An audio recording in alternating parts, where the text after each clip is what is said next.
എനിക്ക് കൗതുകകരമായിട്ട് തോന്നിയത് അല്പം മുമ്പ് ശ്രീ ജി വി ഹരി സംസാരിച്ചപ്പോൾ അദ്ദേഹം നടത്തിയിരുന്ന ഒരു പരാമർശമാണ്.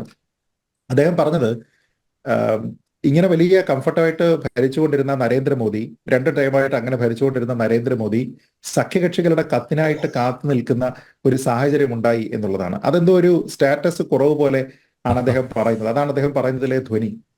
എന്നു മുതലാണ് കോൺഗ്രസിന് ഈ സഖ്യകക്ഷികളെ ഇങ്ങനെ അത്ര താല്പര്യമില്ലാത്ത രീതിയിലൊക്കെ കാണാൻ തുടങ്ങിയത്? എന്നു മുതലാണ് സഖ്യകക്ഷികളോട് ഈ രീതിയിലുള്ള ഒരു വിമുഖത അല്ലെങ്കിൽ ഒരു പുച്ഛം കോൺഗ്രസിന് ഉണ്ടായി തുടങ്ങിയത്? കോൺഗ്രസ് ഉണ്ടാക്കിയിരിക്കുന്ന ഏറ്റവും വലിയ സഖ്യമല്ലേ ഇന്ത്യ സഖ്യം എന്ന് പറയുന്നത്. അതിലുള്ള ഒരു സീറ്റ് കിട്ടിയിരിക്കുന്ന ആളിനെ പോലും കോൺഗ്രസിന് അത്രത്തോളം സ്നേഹമാണ്. അപ്പോഴാണ് 240 കിട്ടിയിരിക്കുന്ന ഒരാൾ 12-16 സീറ്റുള്ള മറ്റൊരാളുമായി ചർച്ച നടത്തുന്നതിനെ അവരുടെ കത്തിന് വേണ്ടി കാത്തു നിൽക്കുന്നു എന്ന് പറയുന്നത്. ഇതിപ്പോ കത്തിന് വേണ്ടിയിട്ട് കാത്തു നിൽക്കുകയായിരുന്നില്ല. നേരെ മറിച്ച് ഡൽഹിയിൽ NDA മുന്നണിയുടെ മീറ്റിംഗ് വിളിക്കുന്നു. ആ മീറ്റിംഗിലേക്ക് ഈ ആൾക്കാരെല്ലാവരും തന്നെ അവിടെ എത്തുന്നു. എത്തിയതിനു ശേഷം അവിടെ പ്രധാനപ്പെട്ട നേതാവായിട്ട് അവര് നരേന്ദ്രമോദിയെ തന്നെ തെരഞ്ഞെടുക്കുന്നു എന്നുള്ളതാണ്. ഇതിൽ ഏറ്റവും പ്രധാനപ്പെട്ട മറ്റൊരു കാര്യം, ജനങ്ങളുടെ ആഗ്രഹം, മാൻഡേറ്റ് എന്തിനു വേണ്ടിയിട്ടാണ്? ഇപ്പോ ഇതിൽ അസ്വാഭാവികമായിട്ട് BJPക്ക് എന്തെങ്കിലുമില്ല. നേരാണ്, അവർക്ക് സ്വന്തമായിട്ട് 272 എന്ന് പറയുന്ന നമ്പർ ക്രോസ് ചെയ്യാനായിട്ട് അവർക്ക് സാധിച്ചില്ല. അത് സ്വാഭാവികവുമാണ്. കാരണം 2014-ലും 19-ലും പ്രതിപക്ഷ നിരയിൽ ഒരു BJP വിരുദ്ധ വോട്ട് ചെയ്യുന്നയാളിന് മൾട്ടിപ്പിൾ ഓപ്ഷൻസ് ഉണ്ടായിരുന്നത് കൊണ്ട് തന്നെ BJP വിരുദ്ധ വോട്ടുകൾ ഭിന്നിച്ചു പോകുന്ന ഒരവസ്ഥയുണ്ടായിരുന്നു.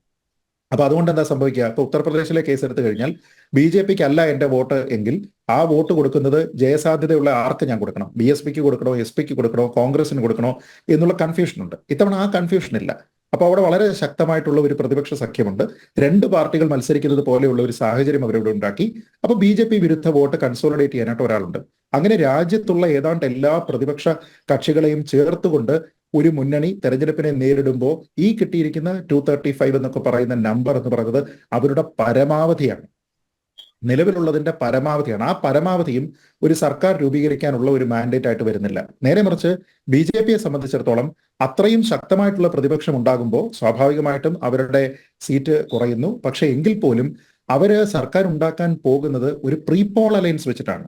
അല്ലാതെ ഒരു റിസൾട്ട് വന്നതിന് ശേഷം എങ്കിൽ എനിക്ക് ഇന്നയാളിന്റെ 10 സീറ്റ് വേണം, മറ്റേ ആളിന്റെ 15 സീറ്റ് വേണം എന്ന് പറഞ്ഞുകൊണ്ട് ചർച്ചകൾ നടത്തിയതിനു ശേഷമല്ല.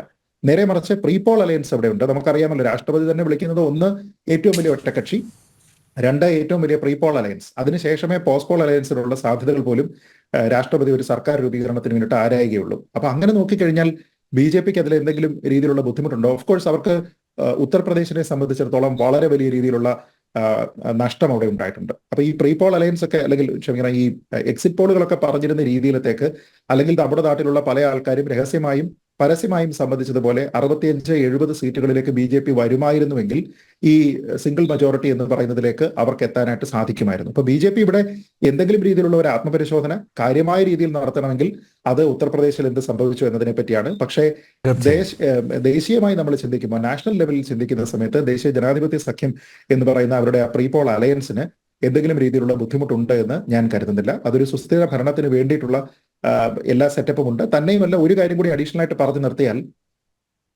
BJPയെ സംബന്ധിച്ചിടത്തോളം അവർക്ക് സിംഗിൾ മെജോറിറ്റി ഉള്ളപ്പോൾ ഏതൊരു നിയമവും അവരുടെ മാത്രം താല്പര്യങ്ങൾക്ക് അനുസരിച്ച്, അവരുടെ മാത്രം ഐഡിയോളജിക്ക് അനുസരിച്ച് ചർച്ച ചെയ്തിട്ട് അത് കൊണ്ടുപോയി അവതരിപ്പിക്കാമായിരുന്നു. സഖ്യകക്ഷികളെ പോലും ഒരുപക്ഷെ വിശ്വാസത്തിൽ എടുക്കേണ്ട ആവശ്യമില്ല, ജനാധിപത്യത്തിൽ അത് ശരിയല്ല എങ്കിലും. പക്ഷെ ഇത്തവണ അങ്ങനെയല്ല.